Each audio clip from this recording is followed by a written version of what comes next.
And the first presentation, as I said before, the title is different. So we will be talking about bridging the generation gap, interworking between 3G and 4G networks from DIAMETRIQ. And the presenter is Anjan Ghosal, the founder and the CEO of DIAMETRIQ. Please. Thank you, Monica. I've been here so many times, I'm surprised they let me back in here again, so thank you for letting me back in. So in the past, I've talked a lot about different aspects of signaling, in data monetization edge. My focus today is going to be on interworking functions. So how do you make different, and we see a lot of interest in the market. So that's sort of the focus, and so I'm going to start off. Given that, at least some of us are starting to gray now, at least I know I'm fighting it. I see a lot of people here going through that, so I figured that I'd throw something in that would be interesting and be able to better identify with what I call the generation gap. So, so this is going back. So this is kind of what we were, right? I mean, 30, 40 years ago, life was different. We spoke a different language, we sang different songs, different generation, and then obviously we evolved along the way, right? So now this is what we look like. So there's a music. So we look different, we speak different, and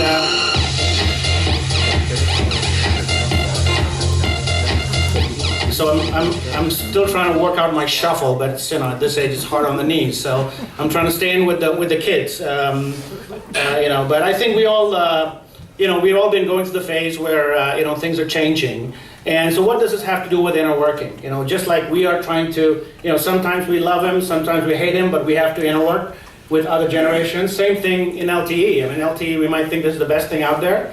But reality is we have to interwork with other generation networks. And that's what interworking does. Interworking lets you talk to people you may not want to talk to, but you have to. So that's sort of a bit of a blurb on what interworking really does. So a little bit of background on DIAMETRIQ. So we were derived from a company called Interworking Technologies. I've been in the industry for over 20 years. Came out of Bell Labs doing a bunch of work in signaling System 7, lived and breathed protocols. And Internet has over 100 deployments, and most of our deployments were through Tier 1s, OEMs, NSN, Motorola, ALU, Cisco, all of them use our products.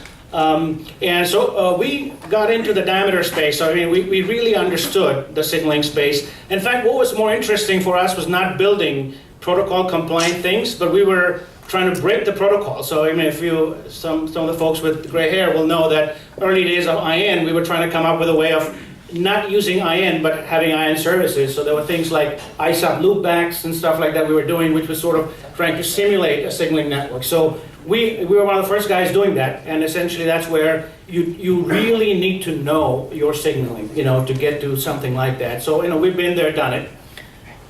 We got into Diameter in 2006, and that was the early days of Diameter. People really didn't know Diameter that well. Most of the folks in this room weren't there back then. It was Radius Plus. So this is the Radius guy saying, hey, I want to do Diameter. It's a better version of Diameter.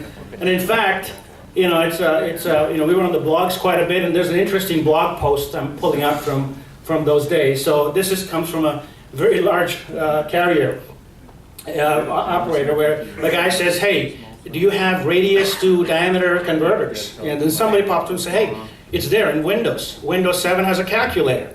And then, and then he goes to say, well, isn't diameter radius multiplied by 2, or is there pi involved? He thinks it's too easy. But the guy had a good sense of humor. He says, I like the answer. Thank God it's right. It's a difference. So it's funny now, but really that's what it was. Diameter was not even known in the industry at that point, and so we've grown up with this, and it was, I probably have a few funny quotes, but I don't think I'd be allowed to bring them up here.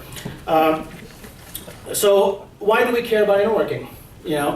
So let's look at the market for, interworking is a big piece when you're roaming, when you're basically making different networks communicate. So this is from, I think, Vision Gain, which says, they break it up into two pieces, the LTE roaming part and the traditional roaming part. As you see, LTE roaming is growing, traditional roaming will drop. But there's a big slice in between, which is LTE roaming with 3G.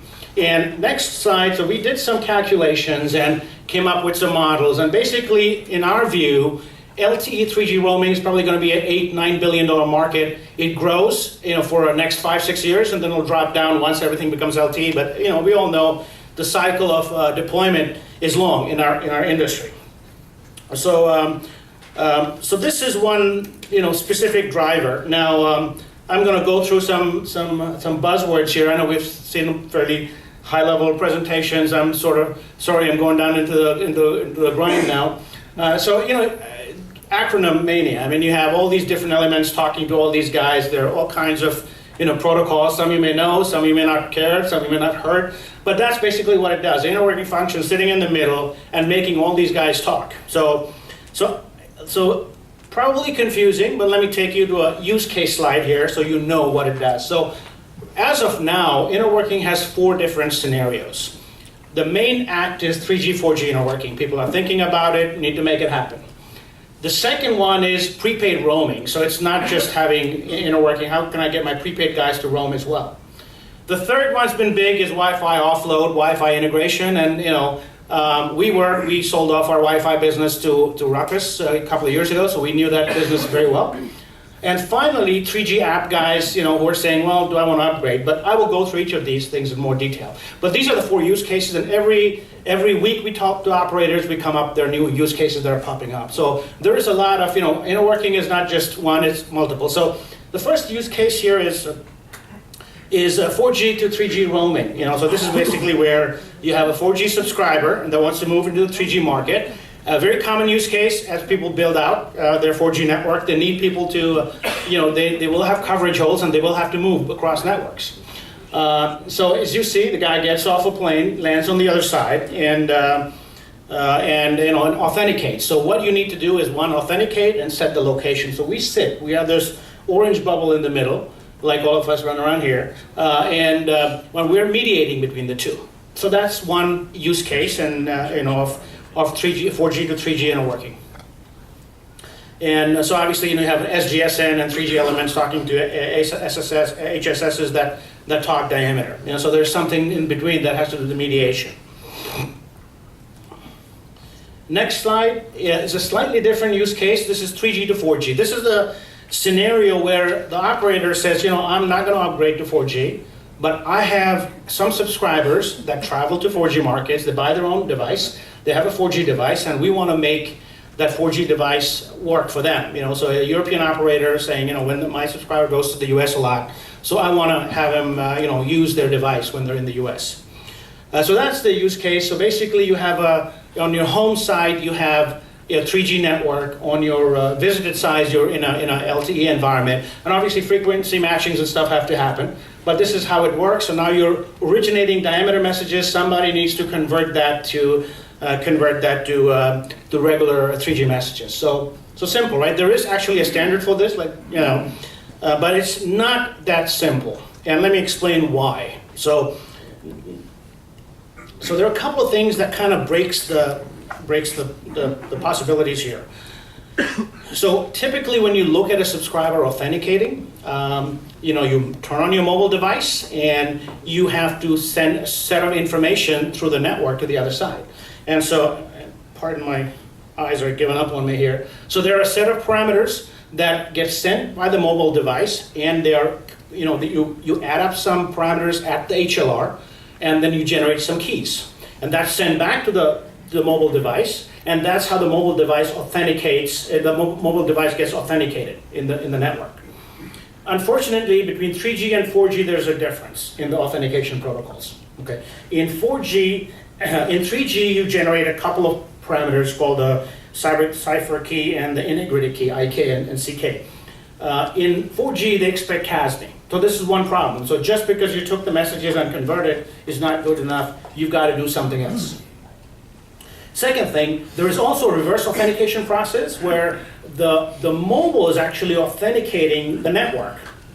So not just the network's authenticating the mobile. That process is broken as well because there are certain restrictions. The AMF parameter, which is one of the safe parameters, in the case of 3G, is not standardized. So it could have any value. In the case of 4G, that's standardized to the 16-bit parameter. The 16-bit has to be a 1. So if you have a 3G to 4G, then you have to make some changes over there as well. And finally, the subscriber information. The subscriber information that's coming down from 4G is different from what comes on 3G. So you can work around that. So bottom line is not just message translation. You have to do more than that. So if you just read the spec and said, hey, I have a message translator, it's not going to work. And so I think that's the type of value that somebody like us brings to the table because we've been there, done it before. We understand the depths of the protocol. So this is one of the things I wanted to bring out. So in this one, there is a protocol. It's a spec. It's not complete. Now, there's another interesting use case that we have run into. We're working in quite a level of detail. Is basically in a lot of markets there are heavy prepaid subscriber base. May not be that much in the U.S. So it's fine to allow people to roam, but if they're prepaid, then how do you build them? You have to have a way to build them, and that's the next slide I'm going to talk about. In postpaid, all you have to do is authenticate and set up their location. That's it. And then you bill them at the end of the month. Prepaid, you need real-time updates because you ought to turn them off if they're burning too many minutes. So that's defined in the 3G spec by a spec called Camel. And there are different phases of the spec that we have, and we've implemented Camel solutions, full prepaid systems, etc. So there is no spec for Camel to diameter interworking. And so standards bodies haven't done it. And one of the analysts asked me, so why? I think a couple of reasons. One, standards always step behind what really happens. So obviously we jumped ahead. And so this really wasn't a priority for them. They'll get to it. So and second thing, it's a lot harder than mapping map to diameter messages because map to diameter has a 1-to-1 correlation. And you'll see in the next slide, camel to diameter does not have a 1-to-1 correlation. So you have to, once you receive a message, you might have to fire off multiple messages, get a response back, and send a response back to so a lot more complicated, so which means you have to it's a stateful implementation. Now, we work with a large tier 1 operator, and we have produced a spec that pretty much covers majority of the use cases. We have not published a spec, but we plan to do that in the next 6 to 9 months, and we have implemented it. And we're actually in trials right now with their OCS system. So that's another value add, and I think that's one thing that we're pretty proud of. And the next slide is basically it's a message flow. I'm trying not to get in the byte level too much, but every so often I think it's fun. So this is an SMS prepaid where the subscriber, you get the SSF is initiating a message, trying to do an SMS. You authenticate, and then once the delivery of the SMS happens, that's when you charge. So basically, this is a long cycle. It's not just in and out. You have to wait for the receipt of the acknowledgement, and then you can bill. So this is a lot more complicated. The IWF function that's sitting in between is actually managing all this stuff. So it's stateful and makes the level of complexity higher. So discuss 2 use cases map. We discussed prepaid. Now let's go to Wi-Fi integration. That's a hot topic. And like I said, we sold off our Wi-Fi business to Ruckus, and they're doing extremely well. So I'm a happy guy about that. But we understood this business extremely well. The issue is not Wi-Fi, enabling Wi-Fi. Almost all of us have Wi-Fi on the devices. We go everywhere and we get Wi-Fi.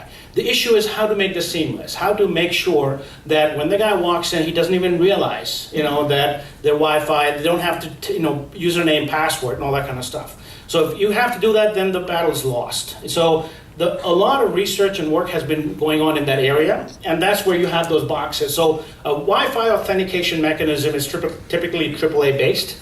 So it's fetching radius, getting radius information, is authenticating against a username, password. But the standards have extended that and said, okay, if you want to authenticate against the mobile information of the subscriber, we will forward the message over to your HSS or your authentication center. And so there are protocols that have been defined.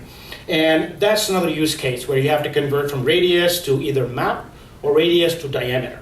So that's another play for interworking function. So these are all real life use cases that we work on and we see. And again, certainly being in the industry for so long, helps a lot. So the last use case, which is an interesting one too that we run into, this is what I call two-way interworking. So we run into operators who are saying, well, I have a roamer steering solution, 3G. I don't need to upgrade it right now, but I have a small amount of 4G roamers. What do I do? My roamer solution, my roamer steering solution only understands map. Okay, that's when we step in and say, okay, we'll give you two-way interworking. So essentially, we'll take the inbound map message, convert it to diameter, inbound diameter message, convert it to map, consume the message that's coming back, and convert it back to diameter. So essentially, we'll give you a two-way interoperability, and you can, take your existing infrastructure and make it work in 4G networks. So this is a two-way interworking scenario. We have, and again, the only caution here is it's very hard to have a generic. In the IN days, we try to come up with generic state machines. It's not possible here. It's going to be extremely hard. So we have done certain use cases. So a couple of use cases we have done is roamer steering. We have done prepaid. So we've actually implemented the two-way converters for that. For other ones, we do work with you guys, whoever the operator is, on a case-by-case basis. So that's another very interesting use case. Where we see need for interworking functions.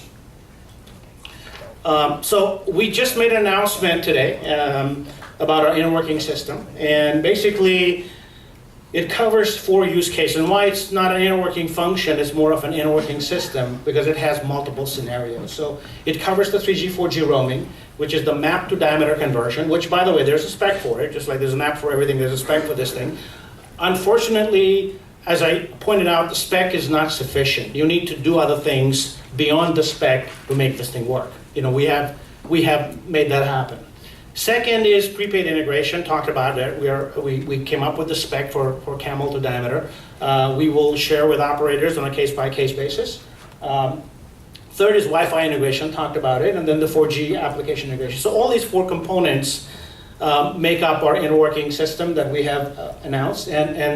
And I think the key here is that we have built it in such a way so it can coexist with anybody's DRA or DEA.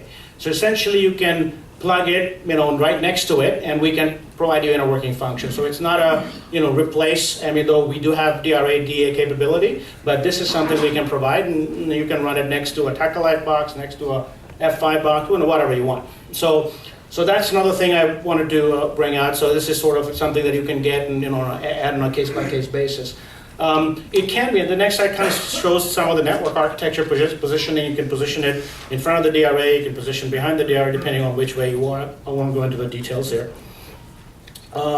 So 4 use cases I brought up. There are more use cases coming up as we speak. We're involved in a few others. I'm not in a position to talk about that. But I think the key message here is interworking is getting bigger and bigger, and there are a lot of use cases for interworking that will happen, and I think the operators have to be prepared for it. And the last slide I put in there talk a little bit about NFV, and I think the key driver here is we can instantiate. This is an effort we have got in-house. And I think the key issue, as I was discussing one of them, the whole idea of virtualization is when you pop up new instances, your routing of your core routing engine has to change because these instances weren't around, So there are a lot of things, not just, how do I have multiple instances, but how do I update my routing mechanism because now you suddenly have an HSS that popped up that didn't exist. So there's a whole lot of issues around that. I'm certainly not an expert in this area, but we work closely with a company called Connectem out in the Valley, and Barry's here. So if you have any questions on that, please refer back to Barry. And they work on a virtualized board. They've done extremely well. I think they have some commercial deployments as well. So that being said, hopefully I'm on time here. So points to take away. Interworking has become increasingly important. It is a real market space right now. It comes in many flavors, not just map to diameter interworking. It's not just message translation, which a lot of people would want us to believe. Hey, you're just translating. There is more stuff you have to do. And obviously, like you guys to believe, and I'm sure you believe that you need a capable team that's been there, done it before, to work with you guys in this kind of endeavor. So So that's my piece here, and I am more than happy to take questions. Thank you very much, Anjan. And, Thank you. Questions from the audience? Quiet. Okay, there is a question on. Yeah, I had one. On the camel to diameter mapping, are you guys working with the standards committees at all to try to make sure that since you've picked a way that you're going to become the standard? Because I think that's a concern that you get a proprietary system and then the standards come out and great, nothing works. Correct. So we are in a 3-month wait period. We cannot discuss that because we've been working with some customers on that. But yes, the plan is to make that an open standard and provide it to the standards bodies for that. So absolutely. I think that's the idea. Any other question? I do have a question for you when you talk about Wi-Fi and Sure. currently all the Wi-Fi offload, it's entirely skips signaling and everything, it just gets off. Now, if you, as an operator, try to integrate Wi-Fi, then you're going to have much more of a challenge in terms of signaling volumes, because right now, according to some estimates, 50% of the traffic is actually over Wi-Fi. Mhm. Is this something you see as a concern of an operator? Is like, well, it's good, but what are we going to do with the traffic? So let me make one correction though. Just because you have a lot of data traffic doesn't necessarily mean your signaling traffic is going up. It depends on what you are doing. So for example, if you're turning your device, so typically in Wi-Fi, you authenticate once, right? You authenticate, that's signaling traffic, and then once the data flows, it's a different problem. It's a data problem. It's a data, which is sort of dealt by in Wi-Fi. The signaling impact, and I think somebody asked this question, is depending on user behavior. So now with the 4G device, you have 20 applications you're running. And all these applications are pinging the network. So I think that has a bigger impact than just the volume of data, is what the user behavior is. So at least in our experience in Wi-Fi offload, we didn't see that to be a signaling issue. That's more of a, let's solve the data, the barrier, the bearer path problems. Yeah. So you're not going to see the increase in signaling to scale with the increase of data. Well, it's not. Let me say it's not a direct correlation. Yeah. Just because there are correlations, but they're indirect. So typically, if they're increasing data, means they probably have 10 apps running, which are probably always pinging. That will generate but it's not that. It's not a direct correlation, but there is a correlation. Okay. Well, thank you very much.